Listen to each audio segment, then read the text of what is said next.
नमस्कार विद्यार्थी मित्रांनो, पालकांनो, मी देवश्री महाजन माऊली करिअर काउन्सिलिंग तर्फे पुन्हा एकदा तुमचं आमच्या यूट्यूब चॅनलला स्वागत करते। जर तुम्ही आतापर्यंत सबस्क्राइब केलं नसेल तर नक्की सबस्क्राइब करा, कारण या चॅनलला तुम्हाला सर्व जे नीट रिलेटेड अपडेट्स आहे ते time to time daily update होत असतात, ते पण एकदम डिटेलमध्ये, जे तुम्हाला कोणतंच यूट्यूब चॅनल सांगणार नाही इतकं डिटेलमध्ये मी मराठीत एक्सप्लेन करते। कारण आपल्या फक्त महाराष्ट्राच्या लोकांना एकदम डिटेलमध्ये आपली महाराष्ट्र स्टेटची काउन्सिलिंग समजली पाहिजे आणि आपली माहिती जी आहे ती राहिली पाहिजे। आता आपण ह्या व्हिडिओमध्ये काय समजणार आहे तर पूर्ण नीट काउन्सिलिंगचा आपण गायडन्स मी तुम्हाला देणार आहे की तुम्ही स्वतःहून पण नीट काउन्सिलिंग करू शकतात। पण मी तुम्हाला सांगते की स्वतःहून नीट काउन्सिलिंग करायची रिस्क घेऊ नका। मी तुम्हाला पुरेपूर जी माहिती आहे ती पूर्ण देईल, एकदम डिटेलमध्ये देईल की तुम्हाला सर्व ज्या गोष्टी ते समजून जातील।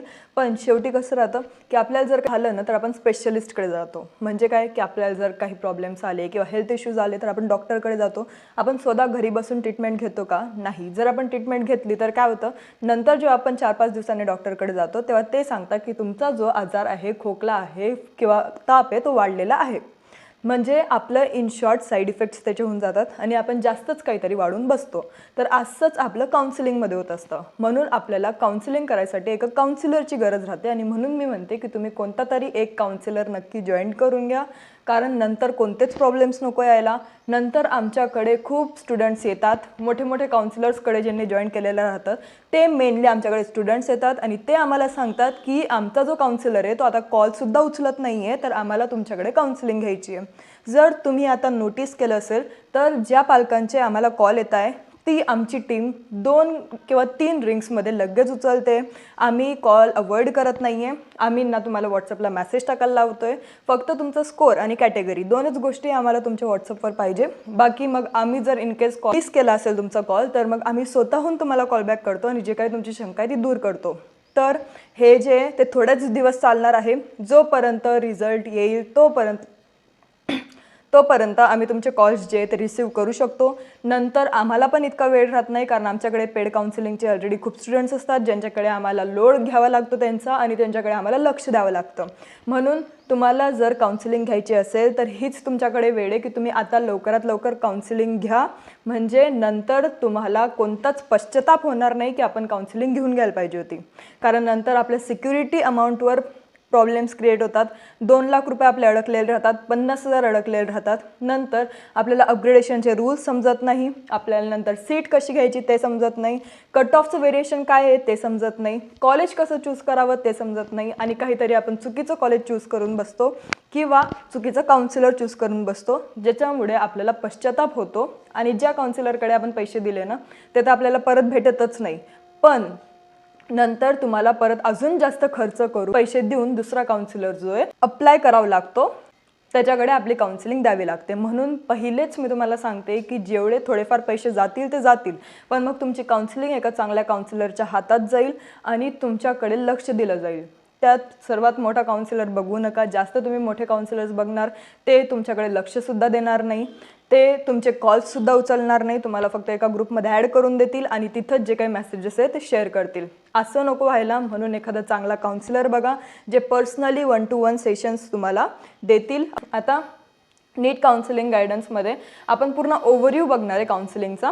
म्हणजे काय की नीट 2026ची काउन्सिलिंग प्रोसेस कशी होते, ब्रॉडली कसं कॅटेगराईज होतं, त्यात 300, 400, 500 आणि 600 मार्क्सपर्यंत जे विद्यार्थी आहे त्यांनी पुढे काय करावं। कारण जे 620 प्लस आहे त्यांचं तर सॉर्टेड आहे की आपल्याला कॉलेज भेटणार आहे, आपल्याला GMC भेटणार आहे, आणि जे 600च्या खाली आहे किंवा 580च्या खाली आहे त्यांना हे माहिती आहे की आपल्याला नाही भेटणार आहे। पण मग आता याच्यामधले जे मुलं आहे त्यांनी काय करावं, त्यांच्यासाठी काय अजून ऑप्शन्स आहे जे काही अप्लाय करू शकतात ते आपण आजच्या व्हिडिओमध्ये बघणार आहोत।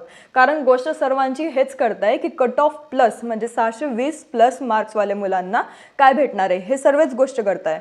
पण आता ज्यांना नाही भेटणार आहे त्यांचं काय हे आपण ह्या व्हिडिओमध्ये बघूयात। तर मेनली जी काउन्सिलिंग आहे ती 3 टाइप्समध्ये डिवायडेड असते। आपला जो नीटचा पेपर होता तो भरपूर इझी होता, पण काउन्सिलिंग तशी इझी राहत नाही। नीटचा पेपर तुमचा देऊन झाला, आता ती जी गोष्ट आहे ती झाली। आता आपल्याला सर्वात महत्त्वाचं आहे काउन्सिलिंग समजणं आणि काउन्सिलिंगवर भार देणं। कारण आपल्याला मार्क चांगले असून फायदा नाही आहे, त्याचं कुठे आपण अप्लाय करायचं आहे त्या मार्क्सला, त्या मार्क्सचं ॲडव्हान्टेज कसं घ्यायचं आहे हे पण आपल्याला माहिती राहायला पाहिजे। म्हणून आपल्याला काउन्सिलिंग आली पाहिजे किंवा एक चांगल्या काउन्सिलरच्या हातात आपण ती दिली पाहिजे.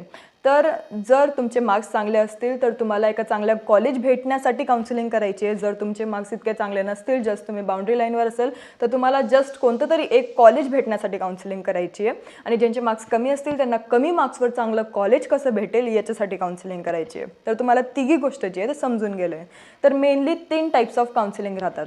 कोणती? सर्वात पहिले राहते MCC काउन्सिलिंग, म्हणजे जिला आपण म्हणतो मेडिकल काउन्सिलिंग. त्याच्यामध्ये राहतं MBBS, BDS आणि BSc नर्सिंग. असे 3 जे कोर्सेस आहे ते MCC काउन्सिलिंगमध्ये आपल्याला बघायला भेटतात. नंतर जी राहते ती आहे आयुष काउन्सिलिंग. आता MCC म्हणजे काय? तर मेडिकल काउन्सिलिंग कमिटी. नंतर आयुष काउन्सिलिंग म्हणजे काय? AACCC counselling. याच्यामध्ये आपल्याला दिसतं BAMS, BHMS, BUMS या 3 कोर्सेसचं आपल्याला याच्यात व्हेरिएशन दिसतं. म्हणजे जर तुम्हाला ॲडमिशन घ्यायची आहे MBBS किंवा BDSसाठी तर तुम्हाला MCCमध्ये अप्लाय करावं लागेल. जर तुम्हाला ॲडमिशन घ्यायची आहे आयुष कोर्सेसमध्ये म्हणजे BAMS, BHMS किंवा BUMSसाठी तर तुम्हाला AACCCमध्ये अप्लाय करावं लागेल. या 2 गोष्टी तुम्हाला सॉर्टेड असतील. आता तिसरं म्हणजे वेटरनरी म्हणजे VCI म्हणजे BVSCसाठी जर तुम्हाला ॲडमिशन घ्यायची आहे तर ऑल इंडिया कोटा थ्रू 15% तुम्ही ॲडमिशन घेऊ शकतात. आता चौथा प्रश्न विद्यार्थी व पालकांना राहतो की फिजिओथेरपीसाठी कोणती काउन्सिलिंग राहते? तर ते आपण ऑल इंडिया कोटामध्ये बघणार नाही आहे, ते आपण स्टेट काउन्सिलिंगमध्ये बघणार आहे. मेनली महाराष्ट्राच्या काउन्सिलिंगमध्ये आपण ते बघणार आहे. तर तेव्हा मी तुम्हाला हे नक्की सांगेल की फिजिओथेरपीची काउन्सिलिंग कशी होते. आपण सर्व गोष्टी डिस्कस करणार आहोत. लो मार्क्ससाठी, हाय मार्क्ससाठी सर्व आपण बघणार आहोत. फक्त व्हिडिओ शेवटपर्यंत बघा. हा व्हिडिओ लेंदी राहणार आहे. फक्त तुमच्या कामासाठी मी हा व्हिडिओ बनवते, तर तुम्ही हा शेवटपर्यंत नक्की बघा. आणि उगाच इकडचे तिकडचे डाऊट्स कमेंट सेक्शनमध्ये विचारू नका जोपर्यंत तुम्ही व्हिडिओ जो आहे तो पूर्ण बघत नाही. कारण कालच मी एक कमेंट वाचली होती. मी सर्व कमेंट्स जे ते वाचत असते. तर कोणते तरी एक सर होते, तर ते मला वाटतं काउन्सिलरच होते. तर त्यांनी कमेंट केली होती की मॅम तुम्ही एयर 1 701 मार्क्सला कसं सांगताय? मी व्हिडिओमध्ये 4 वेळेस बोलली होती की हा प्रिडिक्टेड आहे. आपण एक्सपेक्टेड कट ऑफ काढतोय, आपण एक्सपेक्टेड स्कोर वर्सेस रँक काढतोय. तर कोणीच याच्यावर शंका घेऊ नये. जर तुम्हाला एक्सेप्टेड असेल तर तुम्ही एक्सेप्ट करा, नसेल तर दुसरे व्हिडिओज बघून तुम्ही ते एक्सेप्ट करू शकतात. उगाच माझ्या व्हिडिओवर येऊन हे म्हणणं गरजेचं नाही आहे की तुम्ही हे कसं काढताय. कारण हे माझ्या अकॉर्डिंग मी तुम्हाला सर्व सांगितलं होतं की मी कशा अकॉर्डिंग कोणते कोणते फॅक्टर्स अप्लाय करून हा जो कट ऑफ आहे तो काढते. तर 701 मार्क्स ते म्हणताय की राजस्थानमध्ये 4 विद्यार्थ्यांना 720 भेटत आहे. तर जोपर्यंत रिझल्ट येत नाही तोपर्यंत काहीच कन्फर्म नाही आहे की किती मार्क्स भेटतील. ज्या प्रकारची डिफिकल्टी लेवल पेपरची होती तर थोडे 3 क्वेश्चन्स ट्रिकी होते. त्याच्यामुळे मी सांगितलं होतं की 701 मार्क्सला एअर 1 येऊ शकतो, पण ते अजून काही फिक्स नाही आहे. 720ला पण येऊ शकतो, पण सेफ स्कोर आपण 701 धरला होता. कारण पुढच्या विद्यार्थ्यांना प्रॉब्लेम्स नको यायला जे बाकीचे रँक्स आहे त्यांना. कारण त्यांचा हा प्रश्न होता की मॅम तुम्ही काउन्सिलर आहे तर तुम्ही हे कसं काढताय? तर सर हे तुमची गोष्ट जी आहे इथं सॉर्ट झालेली आहे. नंतर 3 मेन टाईप्स ऑफ काउन्सिलिंग आपण डिस्कस केले. आता आपण बघणार आहे की MCC आणि AACCCची काउन्सिलिंग कशी होते. तर MCC म्हणजे काय? ज्याला आपण ऑल इंडिया कोटा काउन्सिलिंग पण म्हणत असतो. कारण खूप विद्यार्थी व खूप पालकांना डाऊट येतो की sir ma'am all India quota counselling आपण कशाला म्हणतो? तर MCC काउन्सिलिंगला आपण ऑल इंडिया कोटा म्हणतो. आता याच्यात सर्वात मोठी शंका, गव्हर्नमेंट कॉलेजेस जे ते फक्त 15% MCCमध्ये राहतात. तसंच AACCCमध्ये पण गव्हर्नमेंट कॉलेजेस जे ते पण 15% राहतात. आणि नंतर तुम्हाला एम्स जे ते 100% सीट्स इथं दिसतात कुठे? MCCमध्ये. जिप्मरमध्ये पण तुम्हाला 100% सीट्स दिसतील. गव्हर्नमेंट कॉलेज जसं की मी सांगितलं तर 15% ऑल इंडिया कोटाची सीट्स दिसतील. आणि सेंट्रल युनिव्हर्सिटीज पण तुम्हाला 100% दिसतील. डीम्ड पण 100% अप्लाय होतात. AFMC जे पुण्यामध्ये प्रेझेंट आहे ते AFMC MBBS कॉलेजचे पण 100% registration all India Kota through होतात. नंतर ESIC कोटाचे पण 100% होतात. DU म्हणजे दिल्ली युनिव्हर्सिटीचे +3 IPU कॉलेजेस जे किंवा BHU कॉलेजेस जे त्यांची पण काउन्सिलिंग MCC थ्रू होते. आणि CW कोटा म्हणजे children widows of armed forces quota जो आहे ते पण काउन्सिलिंग MCC थ्रूच करतात. तर हे तुम्हाला एवढ्या गोष्टी क्लिअर असतील की फक्त गव्हर्नमेंट कॉलेजेस जे ते 15% राहतात MCCमध्ये आणि बाकीचे deemed, JIPMER, AIIMS, central universities, DU university, BHU university हे सर्व 100% सीट्स MCC थ्रू जात असतात. दुसरं येतं AACCC काउन्सिलिंग. AACCC मेनली आपण आयुष कोर्सेससाठी करतो. ज्यांचं गव्हर्नमेंट आणि गव्हर्नमेंट एडेड सीट्स जे ते 15% AACCC थ्रू राहतात. पण बाकीचे जे डीम्ड युनिव्हर्सिटीज आहे, नॅशनल इन्स्टिट्यूट्स आहे ते सर्व 100% सीट्स AACCC थ्रू फिल होतात. तर हिच्यामध्ये पण येतं BHU, NIA जयपूर, नंतर ITR जामनगर, नंतर NIH Kolkata, NIH Chennai. Deemed universities पूर्ण 100% येतात. AIIA गोवा, खूप विद्यार्थ्यांचं ड्रीम कॉलेज म्हणजे AIIA गोवा आणि NIA जयपूर, हे 2 कॉलेजेससाठी खूप विद्यार्थी अप्लाय करत असतात. तर याच्यामध्ये 50% सीट्स आपले AA-CCC थ्रू भरत असतात. AMU अलीगडमध्ये पण 50% सीट्स असतात आणि शिलाँगचं जे कॉलेज आहे त्याच्यामध्ये पण 50% सीट्स जे ते फिल होतात. म्हणजे हे 3 जे ते 50% सीट्स फिल होतात. डीम्ड आणि बाकीचे जे युनिव्हर्सिटीज आहेत त्याचे 100% सीट्स आणि गव्हर्नमेंटचे 15% सीट्स. तर या गोष्टी तुम्हाला क्लिअर असेल की MCC आणि AA-CCC या दोघींची काउन्सिलिंग कशी होते. याच्यासाठी तुम्हाला वेबसाईट आहे MCCची प्लस AA-CCCची. तुम्ही गुगलला टाकलं तर तुम्हाला सर्व गोष्टी जे ते क्लिअर होऊन जातील. आता मी तुम्हाला ते वेबसाईट्स दाखवले असते, पण सध्या मला वेळ लागेल ते सर्व करायला, म्हणून तुम्ही पण चेक करू शकतात. मी पुढच्या व्हिडिओमध्ये नक्की ट्राय करेल की तुम्हाला ते सर्व वेबसाईट्स जे ते क्लिअर आउट करून देऊ. कारण आता जर तुम्ही ते वेबसाईट्स ओपन केले तर तुम्हाला तिथं काहीच दिसणार नाही. सर्व जे ते मागच्या वर्षीचं किंवा ब्लँक दिसेल, कारण या वर्षीचं काहीच अपडेट आलं नाही आहे. आणि MCCची काउन्सिलिंग जेव्हा चालू होते तेव्हा ते पूर्ण नीटचं काउन्सिलिंग शेड्यूल त्या वेबसाईटला पोस्ट करत असतं. तर तेव्हाच तुम्हाला तिथे सर्व ज्या गोष्टी आहेत ते क्लिअर होतील. नंतर आपल्याला आता डिस्कस करायचं आहे स्टेट कोटा काउन्सिलिंग मेन. आता आपण इथं एक्झाम्पल म्हणून महाराष्ट्राची काउन्सिलिंग घेऊ. तसं आम्ही 4 स्टेट्सची काउन्सिलिंग करत असतो. महाराष्ट्र, MP, गुजरात आणि कर्नाटक या 4 स्टेट्सची काउन्सिलिंग आम्ही करतो. जर तुम्हाला ह्या 4 स्टेट्समध्ये काउन्सिलिंग करायची आहे तर तुम्ही आम्हाला मेसेज करू शकतात. त्याच्यामध्ये फीजचं व्हेरिएशन येतं. जर तुम्हाला 2 स्टेट्सची करायची आहे तर फीज वेगळी आहे, 1 स्टेटची करायची आहे तर फीज वेगळी आहे. ते तुम्हाला आम्ही व्हॉट्सअपला किंवा कॉलवर सांगूनच देऊ. आम्ही डोनेशन घेत नाही. डोनेशनचा हा खूप मोठा क्रेज सध्या मार्केटमध्ये आलेला आहे काउन्सिलर्स थ्रू, की तुम्हाला 20 लाख किंवा 8 लाख डोनेशन द्यावं लागेल. 8 लाखमध्ये ज्या विद्यार्थ्याची पूर्ण कॉलेजची फी भरली जाते तेवढं यांना डोनेशन द्यावं लागतं आहे काउन्सिलर्सला. तर असे पालकांनी फसवणूक करून घेऊ नये स्वतःची. म्हणून मी सांगते की डोनेशन देण्याची कुठेच गरज नाही आहे. लोक 50,000 पण डोनेशन मागतात. ते म्हणतात की 50,000 डोनेशन लागेल, 20,000 आमची फीज लागेल. तसं तुम्हाला 80,000 किंवा 1 लाखपर्यंत आरामात द्यावे लागेल आम्हाला. आणि तुम्हाला जर कॉलेज लागलं नाही तर 50,000 रिटर्न भेटतील, कॉलेज लागलं तर 50,000 आमच्याजवळ राहतील. तर असं होत नसतं. जर तुम्हाला डोनेशन द्यायची वेळ आली तर समजून घ्या की इथं तुमची फसवणूक होत आहे. आणि जर तुम्ही आमच्याकडे काउन्सिलिंग घेतली तर आम्ही 1 रुपयासुद्धा तुमचं डोनेशन घेत नाही. आमची जेवढी काउन्सिलिंगची फीज आहे तेवढी आम्ही घेतो, ते पण 1-1, 2-2 लाख नाही आहे. त्याच्यापेक्षा खूप कमी फीज आमची आहे. तर तुम्हाला जर आमच्याकडे एनरोल करायचं असेल तर लवकरात लवकर करा. कारण जर आमचे रिझल्टपर्यंत सीट्स फिल झाले किंवा फुल पूर्ण झाले तर आम्ही एकही विद्यार्थी वरती घेत नाही. कारण आम्हाला जेवढे विद्यार्थी आहेत त्यांच्यावरच फोकस करायचा आहे पुरेपूर, आणि कोणाकडेच दुर्लक्ष नको व्हायला, म्हणून आम्ही जास्तीचे एक्स्ट्रा सीट्स घेत नाही. याच्यामध्ये स्टेट काउन्सिलिंगमध्ये 85% सीट्स असतात टोटल. आता इथं तुम्हाला मोठा प्रश्न पडला असेल की जर MCC कोटा काउन्सिलिंगमध्ये गव्हर्नमेंट कॉलेजेस 15% तर बाकीचे गेले कुठे. तर बाकीचे कुठे गेले तर स्टेट काउन्सिलिंगमध्ये 85% गव्हर्नमेंटचे सीट्स जे ते येतात. म्हणजे टोटल आता 100 होऊन गेले तर तुम्हाला हा डाऊट क्लिअर असेल. तर गव्हर्नमेंट कॉलेजेसचे टोटल 85% सीट्स रिझर्वड असतात स्टेट रेसिडेंट्ससाठी. आता इथं आपण मेनली महाराष्ट्राचं एक्झाम्पल घेऊ. तर महाराष्ट्रामध्ये वेगवेगळे वेबसाईट्स राहतात सर्वांचे. तर महाराष्ट्रामध्ये मेनली CET सेल वेबसाईटवर सर्व ज्या गोष्टी आहे काउन्सिलिंगच्या ते चालत असतात. गुजरातची वेगळी आहे, MPची MP ऑनलाईन वेगळी आहे, कर्नाटकची KEA वेबसाईट वेगळी आहे. सर्वांचे वेबसाईट्स वेगवेगळे. तर याच्यावर महाराष्ट्रामध्ये CET सेल थ्रू चालत असतात सर्व काउन्सिलिंग. आणि CET सेलमध्ये पण तुम्हाला जर एनरोल करायचं असेल तर तुमच्याकडे तिथलं डोमेसाईल असणं गरजेचं आहे. तुम्हाला महाराष्ट्राचं डोमेसाईल लागेल. तुमचं 10वी 12वी महाराष्ट्रातूनच झालेली पाहिजे. तेव्हा तुम्ही महाराष्ट्रामध्ये ॲडमिशन करू शकतात, महाराष्ट्राची चॉईस फिलिंग करू शकतात आणि रजिस्ट्रेशन करू शकतात. तोपर्यंत तुमचं रजिस्ट्रेशन होणार नाही. तर हे 3 गोष्टी गरजेची आहे. त्यात प्रायव्हेट कॉलेजेसचे 100% सीट्स जे ते हँडल होतात स्टेट ऑथॉरिटी थ्रू. म्हणजे महाराष्ट्रामध्ये पण जर तुम्ही एनरोल कराल तर 100% जे CET सेलचे सीट्स आहे प्रायव्हेटचे MBBS BDSमध्ये ते ऑल थ्रू CET सेल चालत असतात. एक मोठा इथं फरक आहे ग्रुप A मध्ये आणि ग्रुप B मध्ये. तो म्हणजे काय की ग्रुप A म्हणजे MBBS BDSचे 100% सीट्स प्रायव्हेटचे इथं एनरोल्ड असतात. पण जे ग्रुप B आहे म्हणजे BAMS BHMS BUMS आहे त्यांच्यामध्ये महाराष्ट्रामध्ये CET सेलचे 15% private all India Kota seats वेगळे असतात. म्हणजे काय की तुम्हाला CET सेलमध्ये अजून एक रजिस्ट्रेशन करावं लागतं ऑल इंडिया कोटाचं, जे खूप विद्यार्थ्यांना माहिती राहत नाही. आणि त्याच्यासाठी आम्ही मदत करतो.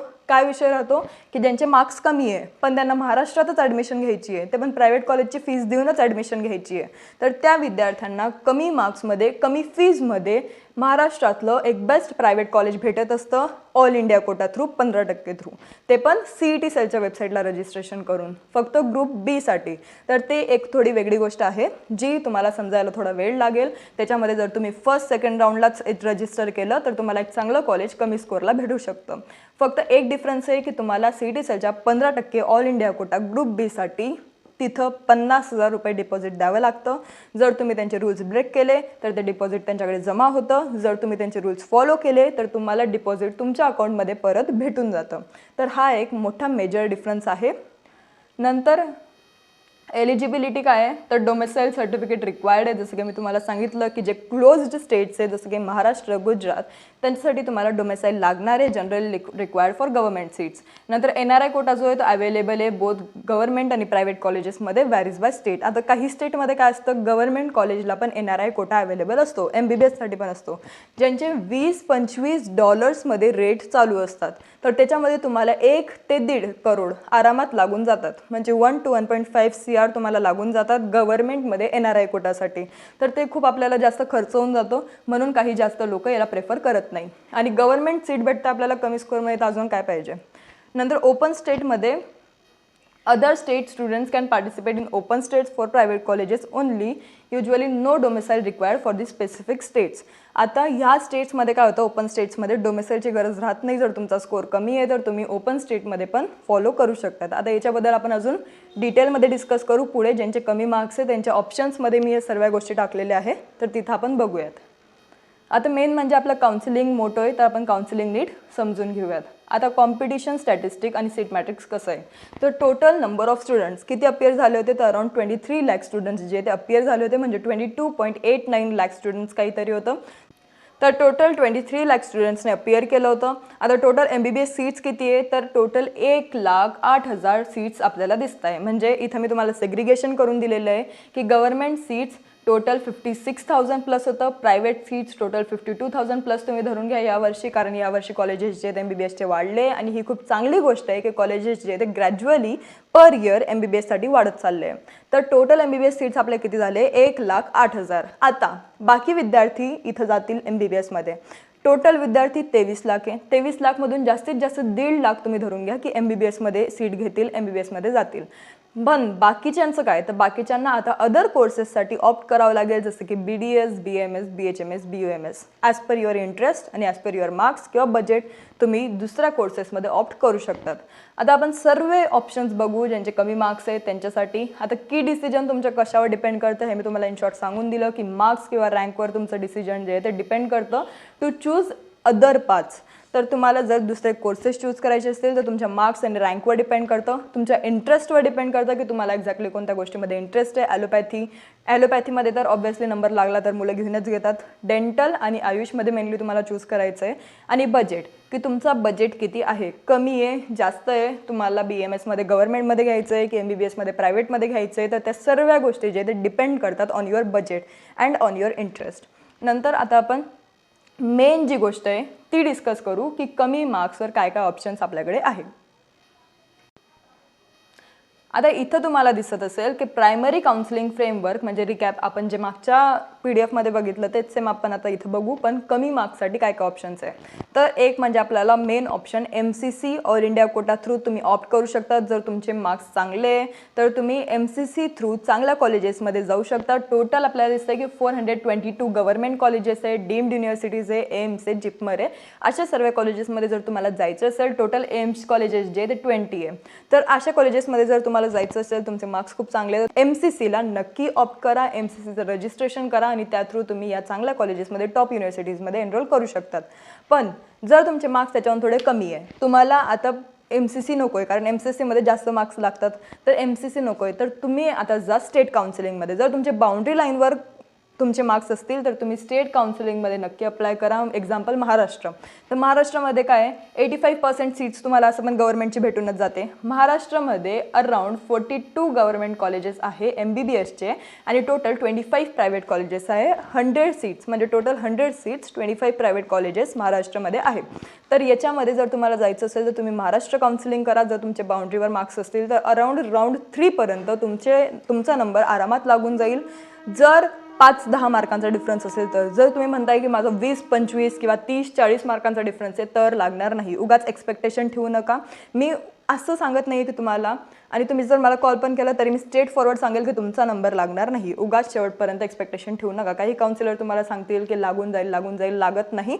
शेवटी असं होतं की मुलं जे आहे ते जस्ट असंच मध्ये कुठेतरी अटकलेले राहतात. त्यांना समजत नाही की आता माझा नंबर लागेल की नाही. त्यांना ना रिपीटची तयारी करायची वेळ राहत ना त्यांना काउन्सिलिंग करायची वेळ राहत, कारण त्यांचा नंबर असं पण लागतच नाही आहे. तर ते शेवटपर्यंत वाट बघतात आणि शेवटी त्यांना समजतं की आपला नंबर आता लागत नाही आहे. तोपर्यंत 6 महिने चालले गेलेले असतात आणि नंतर आपल्याला रिपीटसाठी पण काही जास्त वेळ राहत नाही. म्हणून जर तुम्ही मला आत्ता कॉल केला तर मी तुम्हाला डायरेक्टली सांगेल की तुमचा नंबर लागणार नाही किंवा लागेल. स्ट्रेट फॉरवर्ड गोष्ट आहे ह्या सर्व, कारण अंधारात ठेवून उगाच फायदा नाही आहे. तुम्हाला जी गोष्ट आहे ती खरी माहिती पाहिजे. नंतर आता तुमचं जर स्टेट काउन्सिलिंगमध्ये पण लागत नाही आहे तर तुम्हाला दुसरे काय ऑप्शन्स आहे तर strategic options for low marks. म्हणजे जर तुम्हाला गव्हर्नमेंट कट ऑफ इतके मार्क्स नाही आहे, त्याच्याहून तुम्हाला कमी मार्क्स आहे, तर तुम्ही काय पाथवेज कन्सिडर करू शकता. तर तुम्ही एक घेऊ शकता डीम्ड युनिव्हर्सिटी. डीम्ड युनिव्हर्सिटीमध्ये विषय असा राहतो की कट ऑफ जो आहे तो लो राहतो. गव्हर्नमेंट कॉलेज प्रायव्हेट कॉलेजेसच्या अकॉर्डिंग तुमचा इथं कट ऑफ खूप जास्त कमी राहतो डीम्ड युनिव्हर्सिटीजमध्ये, पण तिथं हायर ट्युशन फीज राहते. म्हणजे इतकी जास्त की अराउंड तुमचं 25 ते 30 लाख रुपये तुम्हाला पर इयर आरामात लागून जातात, including your hostel, mess, tuition fees, development fees वगैरे वगैरे असे अदर चार्जेस धरून तुम्हाला 25 ते 30 लाख आरामात लागतात आणि टोटल तुमचा खर्च होऊन जातो अराउंड 1 CR to 1.25 CR. तर एवढे तुमचा बजेट पाहिजे जर तुम्हाला MBBSमध्ये डीम्ड युनिव्हर्सिटीजमध्ये घ्यायचं असेल तर. तुम्हाला मार्क्स लागतील अराउंड 300 to 400 to 450 एवढे मार्क्स तुम्हाला लागतील. तर तुम्हाला आरामात डीम्ड युनिव्हर्सिटी भेटून जाईल. तर याचं पण रजिस्ट्रेशन तुम्हाला कुठून करावं लागतं तर MCC थ्रू करावं लागतं. नंतर येतो ओपन स्टेट्स किंवा प्रायव्हेट कॉलेजेस. आता जर तुम्हाला गव्हर्नमेंटपेक्षा थोडे कमी मार्क्स असतील तर तुम्ही प्रायव्हेट कॉलेजेस किंवा सेमी गव्हर्नमेंट ज्याला आपण म्हणत असतो त्याच्यामध्ये पण तुम्ही अप्लाय करू शकतात. तर हे कुठे येईल तर मेनली तुम्हाला स्टेट काउन्सिलिंगचेच रजिस्ट्रेशन करावं लागेल, काउन्सिलिंग करावं लागेल. तर स्टेटमध्ये जे काही सेमी गव्हर्नमेंट कॉलेजेस आहे त्याच्यात तुम्ही अप्लाय करा, जे प्रायव्हेट कॉलेजेस आहे त्याच्यात तुम्ही अप्लाय करा. आता मेनली सेमी गव्हर्नमेंट आणि प्रायव्हेटचा डिफरन्स काय असतो. प्रायव्हेट कॉलेजेसमध्ये जिथं आपल्याला रजिस्ट्रेशन केल्यावर रिझर्वेशन भेटत असतं. म्हणजे जर तुम्ही OBC किंवा SC किंवा ST कॅटेगरीला बिलॉंग करताय किंवा तुम्ही एक फिमेल कॅन्डिडेट आहात तर तुम्हाला त्या अकॉर्डिंग रिझर्वेशन भेटत असतं, ज्याला आपण सेमी गव्हर्नमेंट म्हणत असतो. किंवा असे पण काही कॉलेजेस असतात जिथं काही गव्हर्नमेंटचे सीट्स प्रायव्हेट कॉलेजेसमध्ये इन्क्लूड असतात, तर त्याला पण आपण सेमी गव्हर्नमेंट म्हणत असतो. तर याच्यामध्ये तुमचा नंबर लागू शकतो प्रायव्हेट कॉलेजेसमध्ये किंवा सेमी गव्हर्नमेंटमध्ये. नंतर जर इथं पण लागत नाही आहे, तुम्हाला अजून कमी मार्क्स आहे, तुम्ही दुसऱ्या स्टेटमध्ये जायला तयार आहात, तर तुम्हाला ओपन स्टेटमध्ये अप्लाय करणं एक चांगली गोष्ट राहील.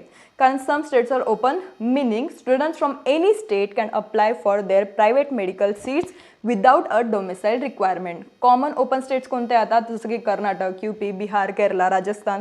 मेनली आपले जे महाराष्ट्राचे मुलं आहे ते कर्नाटक आणि MP हे 2 स्टेट जे आहे ते चूज करत असतात. तर हे दोघी स्टेट ओपन स्टेट्स आहे जिथं आपल्याला त्यांच्या डोमिसाईलची गरज लागत नाही. आपण त्यांच्या कॉलेजमध्ये प्रायव्हेट कॉलेजमध्ये with all India quota counselling किंवा with their state counselling apply करू शकतो. त्यालाच आपण ऑल इंडिया कोटा काउन्सिलिंग म्हणतो, कारण आपण अदर स्टेटला जात आहोत. तर प्रायव्हेट कॉलेजेसमध्ये जर आपल्याला ऑप्ट करायचं आहे तर तुम्हाला त्यांच्या स्टेटची वेगळी काउन्सिलिंग करावं लागेल. जसं कर्नाटकची KEA काउन्सिलिंग आहे, तुम्हाला त्याच्यात अप्लाय करावं लागेल, त्याच्या थ्रू तुम्हाला तिथं सीट घ्यावी लागेल. तर ही झाली प्रायव्हेट कॉलेजची गोष्ट. हे ओपन स्टेट्स एक ऑप्शन आहे तुम्हाला. नंतरचं एक ऑप्शन आहे तर मॅनेजमेंट किंवा NRI सीट्स. तर मॅनेजमेंट कोटा किंवा NRI सीट्समध्ये available in private colleges through state counselling cut offs are significantly lower but fees are higher. Management quota म्हणजे काय, एक तर मॅनेजमेंट आणि NRI कोटा असे 2 टाईप्स ऑफ कोटा असतात. मॅनेजमेंट कोटा म्हणजे तिथं तुम्हाला 3 पट फीज भरावं लागते आणि NRI कोटा म्हणजे तुम्हाला तिथं 5 पट फीज भरावं लागते. आता काही कॉलेजेस इतकी फसवणूक करतात विद्यार्थ्यांची की ते जर मॅनेजमेंट कोटा थ्रू गेले असतील, मॅनेजमेंट कोटाला आपण IQ कोटा पण म्हणत असतो, तर त्यांनी जर IQ कोटा थ्रू तिथं ॲडमिशन घेतली असेल तर तुम्हाला कॉलेजला जाऊन समजेल की IQ कोटाची फीजच 5 पट आहे. तर ही असं काही नको व्हायला, तर म्हणून तुम्हाला सर्व माहिती जे ते पाहिजे, सर्व बॉन्ड रूल्स तुम्हाला माहिती पाहिजे, तुमच्याकडे सर्व फी स्ट्रक्चर पाहिजे की तुम्ही तिथं अशी पट म्हणून 5 पट फीज देऊन येऊ नये. म्हणून तुम्हाला सर्व गोष्टी ते माहीत पाहिजे आणि म्हणून तुम्हाला काउन्सिलिंग नीट आली पाहिजे. तर मॅनेजमेंट कोटा थ्रू जर तुम्ही जात आहात तर तुम्हाला 3 पट फीज लागेल. समजून घ्या त्या कॉलेजची फीज 10 लाख आहे MBBSच्या कॉलेजची प्रायव्हेट मेडिकल कॉलेजमध्ये, तर तुम्हाला 10 लाखचे 30 लाख रुपये भरावं लागतील. तर 30 लाख पर इयर तुम्हाला कॉलेजची फीज भरावं लागेल. आता मोस्ट फिजिबल कॉलेज कोणतं, तर उल्हास पाटील मेडिकल कॉलेज जळगावचं. ते विद्यार्थ्यांना NRIसाठी किंवा मॅनेजमेंट कोटासाठी खूप फिजिबल वाटतं, कारण त्याची फीज खूप कमी आहे. तर ते तुम्ही 3 पट भरलं तर तुम्हाला ते थोडं प्रॉपरली बसून पण जातं तुमच्या बजेटमध्ये, म्हणून तुम्ही ते करू शकतात. तर मॅनेजमेंट कोटामध्ये state counselling through cut off खूप कमी राहतो, पण फीस खूप जास्त राहते. नंतर NRI कोटामध्ये काय आहे, तर if eligible this is the easiest route for admission with very low score. जर तुमचा खूप कमी स्कोर आहे, म्हणजे तुम्ही एलिजिबलसुद्धा आहात किंवा तुमचं 200-300 मध्ये जर स्कोर आहे, तर NRI सीट्समध्ये तुम्हाला 5 पट तिथं पैसे देऊन ॲडमिशन करावं लागेल. जर 10 लाख फीज आहे तर तुम्हाला 50 लाख द्यावी लागेल. इथं बजेट तुमचं खूप जास्त जातो आणि तुमचे स्कोर खूप कमी राहिले तरी चालेल, पण बजेट खूप जास्त जातो. आता मेनली एक फॉर्म्युला समजून घ्या, जर तुमचे मार्क्स कमी आहे तर तुमचं बजेट जास्त राहील. एवढी एक गोष्ट तुम्हाला धरून चालेल, म्हणजे की जर तुमचे स्कोर चांगले असले तर तुमचं बजेट पण कमी राहील, जर स्कोर कमी असले तर तुमचं बजेट वाढेल. तर हेच एक फॉर्म्युला डोक्यात घेऊन चला की आपल्याला असं ॲडमिशन करायचं आहे, अशी काउन्सिलिंग करायची आहे. नंतर अल्टरनेटिव्ह कोर्स. जर तुम्हाला कमी मार्क्स आहे, तुम्हाला हे सर्व चालत नाही आहे, तुमचं बजेट पण कमी आहे, तुम्हाला मार्क्स पण कमी आहे, तुम्हाला अदर स्टेटमध्ये जायचं पण नाही आहे, तुम्हाला आपल्याच स्टेटमध्ये ॲडमिशन घ्यायची आहे, तर तुम्हाला अल्टरनेटिव्ह कोर्सेससाठी अप्लाय करावं लागेल, जसं की BDSसाठी तुम्हाला MCC किंवा स्टेट काउन्सिलिंग थ्रू जावं लागेल आणि याचा कट ऑफ जो आहे तो स्लाइटली कमी राहतो आणि तो पण स्लाइटली प्रॉपरच राहतो. जर तुम्हाला गव्हर्नमेंट कॉलेज लागलं तर वेल अँड गुड, पण जर तुम्हाला प्रायव्हेटमध्ये ॲडमिशन घ्यावी लागली तर इतकं काही जास्त बजेट जात नाही. 15-20 लाखात तुमचं जे कॉलेज आहे, तुमचा जो पूर्ण कोर्स आहे तो होऊन जातो. त्यात महाराष्ट्रात झाली तर महाराष्ट्रामध्ये तुम्हाला तुमचं रिझर्वेशन भेटतं, तर इतके काही जास्त पैसे लागत नाही. Same for BMS BHMS AA CCC किंवा स्टेट काउन्सिलिंग थ्रू तुम्ही घेऊ शकतात. आजकाल खूप जास्त हाय डिमांड आहे BMSसाठी आणि BHMSसाठी. मेनली BMSसाठी खूप विद्यार्थी वळत आहात, म्हणजे इतकी कॉम्पिटिशन झाली BMSमध्ये, तर मग त्याचा कट ऑफ पण हाय जात असतो BMSचा, गव्हर्नमेंट कॉलेजेसचा प्लस प्रायव्हेट कॉलेजेसचा पण, आणि त्यांचा बजेट पण इक्वल टू BDS आहे. नंतर वेटरनरीमध्ये पण तुम्हाला BCIची काउन्सिलिंग करावं लागते. इंटरेस्टेड स्टुडंटसाठी ते राहतं आणि बाकी तुम्ही मग BSc नर्सिंग पण करू शकतात. पण मेनली जे 2 प्रेफरेबल ऑप्शन्स आहे जे विद्यार्थी प्रेफर करत असतात ते हे 2 की BDS आणि BMS किंवा BHMS. नंतर हे सर्वे करायला जर तुम्हाला एलिजिबिलिटी क्रायटेरियाच तुमचा नाही आहे तर तुम्ही कुठेच ॲडमिशन करू शकत नाही. आता खूप काउन्सिलर्स तुम्हाला सांगतील की तुमचा नंबर आम्ही लावून देऊ, आम्ही सर्वीकडे तुमची ॲडमिशन करून देऊ, आम्ही ओपन स्टेट्समध्ये तुमची ॲडमिशन करून देऊ, महाराष्ट्रामध्ये आपल्याच गावातल्या कॉलेजमध्ये पण आम्ही तुमची ॲडमिशन करून देऊ. तर या सर्व गोष्टी फसवणूकच्या असतात. जर तुमचे एलिजिबिलिटी क्रायटेरिया तुम्ही क्रॉस केलं नसेल तर तुम्हाला कुठेच ॲडमिशन भेटणार नाही आहे, ही तुमची गोष्ट क्लिअर राहिली पाहिजे. तर आता याच्यासाठी आपल्याला काय ऑप्शन आहे, तर फिजिओथेरपी एक चांगला ऑप्शन आहे. आता स्टेट काउन्सिलिंगमध्ये काय होतं, महाराष्ट्राच्या स्टेट काउन्सिलिंगमध्ये 3 ग्रुप्स असतात, A, B आणि C ग्रुप. A ग्रुप म्हणजे आपलं MCC वालं MBBS BDS, B ग्रुप म्हणजे आपलं आयुष काउन्सिलिंगवालं आणि C ग्रुपमध्ये येतं फिजिओथेरपी. तर फिजिओथेरपीमध्ये जर तुम्हाला ॲडमिशन घ्यायची असेल तर तुम्हाला इतकं काही त्याचं एलिजिबिलिटी क्रायटेरियाचा काही विषय नाही आहे. फिजिओथेरपीमध्ये तुम्ही काही पण कुठे पण ॲडमिशन घेऊ शकतात. जर तुम्हाला इन केस चांगल्या कॉलेजेसमध्ये MGM वगैरेमध्ये ॲडमिशन घ्यायची असेल तर त्यांची पण एक वेगळी CET होत असते, त्यांच्या कॉलेजमध्ये वेगळे पेपर्स होत असतात. जर तुम्ही ते पासआउट केलं किंवा अपियर केलं तरी तुमचा नंबर तिथं फिजिओथेरपीला लागून जातो. इन केस सेम महाराष्ट्राचं, हे मेनली मी महाराष्ट्राचं सांगितलं की इथं 3 ग्रुप्स असतात, तर फिजिओथेरपीमध्ये पण तुमचा नंबर लागू शकतो, कमी मार्क्समध्ये पण तुम्हाला चांगलं कॉलेज भेटू शकतं. तर एक तुमच्याकडे ऑप्शन आहे if you are not eligible in NEET. पण जर तुमची एलिजिबिलिटी असेल तर तुम्ही वरती सर्व सांगितलेल्या गोष्टी कोर्सेससाठी जाऊ शकतात. पण जर एलिजिबिलिटी नसेल आणि तुम्हाला जर कोणी पण येऊन देव पण जेव्हा येऊन तुम्हाला सांगेल ना की मी तुमचा नंबर लावून देईल तरी तो लागणार नाही. एवढे गोष्टी लक्षात घ्या. तो नंबर कधी लागतो, तर जेव्हा आपला लास्टला एकदम सर्व होऊन गेल्यावर, सर्व काउन्सिलिंग संपल्यावर, जेव्हा कॉलेजेसला वाटतं की आपली सीट जी आहे ती अजून उरलेली आहे, म्हणजे अजून पण बाकी आहे, आपले टोटल 100 सीट्स आहे, पण 100मधून अजून 5 सीट्स आपले रिकामे राहिलेले आहे, तर ते त्यांचा लॉस तर करून घेणार नाही ऑब्व्हियसली. तर ते काय करतात, एलिजिबिलिटी क्रायटेरियाला कमी करून टाकतात. म्हणजे जर आपला 140चा एलिजिबिलिटी असेल तर ते 135 करून टाकतात. जास्त 130 तर करत नाही, ते 135 करतात. तर 135 केल्यावर त्यांच्याकडे त्यांचे 5 सीट्स जे ते पूर्ण होऊन जातात. तर असं असतं एलिजिबिलिटी क्रायटेरिया कमी होणं. तर तुम्हाला जर थोडे 2-3 मार्क्सचा डिफरन्स असेल तर तुम्हाला कॉलेज भेटतं. जर तुमचे मार्क्स असतील 134 आणि एलिजिबिलिटी कमी झाला असेल 135, तरी तुमचा नंबर लागणार नाही. या गोष्टी तुम्ही लक्षात घेतले पाहिजे. आता मागच्या वर्षी तुम्ही बघा की जनरल कॅटेगरीचा जो एलिजिबिलिटी क्रायटेरिया होता तो अराउंड 144 मार्क्स होता, म्हणजे अप्रॉक्सिमेट क्वालिफाईंग कट ऑफ होता हा. आणि आपला जो कॅटेगरी वाईज होता तो 113 होता. 113 कुठेच चालत नाही, कारण 113 जर तुम्हाला म्हणजे 114 मार्क्स असले तर महाराष्ट्रात तर तुमचं ॲडमिशन होणार नाही आहे, जोपर्यंत तुम्ही IQ किंवा NRI कोटा ट्राय करत नाही. आणि अदर स्टेटमध्ये तर होणारच नाही, कारण तुम्हाला अदर स्टेटमध्ये तुम्ही ओपन म्हणजे जनरल कॅटेगरी तुमची गृहीत धरली जाते, तर तुम्हाला तिथं जनरल कॅटेगरीच्या प्लसच कट ऑफ लागेल. आणि यावर्षी तुम्ही धरून चला की अराउंड 150 to 160पर्यंत कट ऑफ जाऊ शकतो. तर जर तुम्हाला 160 प्लस स्कोर असेल तर तुम्ही या सर्व गोष्टी जे आहे ते गृहीत धरा, नाहीतर मग काहीच गरज नाही आहे, काहीच कामाच्या गोष्टी नाही आहे. किंवा तुम्ही मग महाराष्ट्रातच BHMS किंवा BAMS IQ कोटासाठी ट्राय करू शकतात. त्या सर्व गोष्टी तुम्हाला आता क्लिअर असतील. मला वाटते मी हे खूप चांगल्या पद्धतीने समजवलं आहे की तुम्हाला सर्व काउन्सिलिंग प्लस लो मार्क्ससाठी काय काय ऑप्शन्स आहेत ते सर्व गोष्टी क्लिअर असतील. जर तुम्हाला आमच्याकडे काउन्सिलिंग घ्यायची असेल तर तुम्हाला लवकर कॉन्टॅक्ट करायचा आहे, कारण नंतर आमचे कॉल्स आम्ही रिसीव करणार नाही. कारण रिसीव करण्यासाठी आम्हाला इतका वेळच राहणार नाही की आम्ही तुमच्याशी बोलू, कारण ऑलरेडी जे पेड काउन्सिलिंगवाले मुलं असतात, जे विद्यार्थी असतात, त्यांच्याकडे आम्हाला खूप लक्ष घालावं लागतं. त्यांचं पण संख्या जास्त असते आणि आम्ही नेमकं 1-to-1 काउन्सिलिंग सेशन्स करत असतो. त्यांचे जेव्हा कॉल येतात तेव्हा आम्हाला ते रिसीव करावं लागतात. विदिन 2 किंवा 3 रिंग्स आम्ही रिसीव करतो. जर नाही करता आला तर आम्ही परत कॉल बॅक करतो. ते थोडे पेशन्स ठेवतात, तर मग आम्ही त्याच्यामध्ये सर्व बिझी होऊन जातो आफ्टर द रिझल्ट. म्हणून तुम्हाला जर काउन्सिलिंग घ्यायची असेल तर तुम्हाला आत्ता घ्यावी लागेल. आम्ही ग्रुप्स वगैरे बनवत नाही, कारण ग्रुप बनवणं म्हणजे काय, सर्व ज्या गोष्टी आहे ते एकदम पब्लिकली तिथं टाकून देणं, मग विद्यार्थी त्याचं काउन्सिलिंग करेल, बाकी काउन्सिलरला काहीच घेणं देणं नाही आहे, ते असं होऊन जातं. म्हणून आम्ही ग्रुप्स करत नाही, आम्ही इंडिव्हिज्युअली सर्वांशी काउन्सिलिंग जे आहे ते प्रॉपरली करत असतो. आणि तुम्हाला सर्व ज्या गोष्टी आहे ते आमच्याकडे भेटून जातील. कट ऑफ लिस्ट तुम्हाला पाहिजे, कॉलेजेसची प्रेफरन्स लिस्ट पाहिजे, ते सर्व गोष्टी आम्हाला भेटून जातील.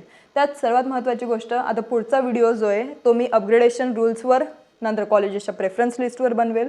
तर त्याच्यासाठी पण तुम्ही सबस्क्राईब करा या चॅनलला आणि नोटिफिकेशन जो बार आहे तो ऑन करा, नोटिफिकेशन आयकॉनवर क्लिक करा, म्हणजे तुम्हाला सर्व जे नोटिफिकेशन्स आहेत ते तुमच्या नोटिफिकेशन बारमध्ये येऊन जातील.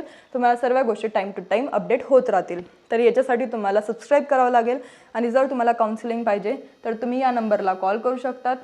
इट्स 8275518480. हा नंबर मी खाली पण डिस्प्ले केलेला आहे, तर तिथं पण तुम्ही कॉल करू शकतात किंवा व्हॉट्सअपला मेसेज करू शकतात. फक्त तुमचं कॅटेगरी नंतर तुमचा स्कोर, एक्सपेक्टेड स्कोर काय आहे तो मला व्हॉट्सअपला करा.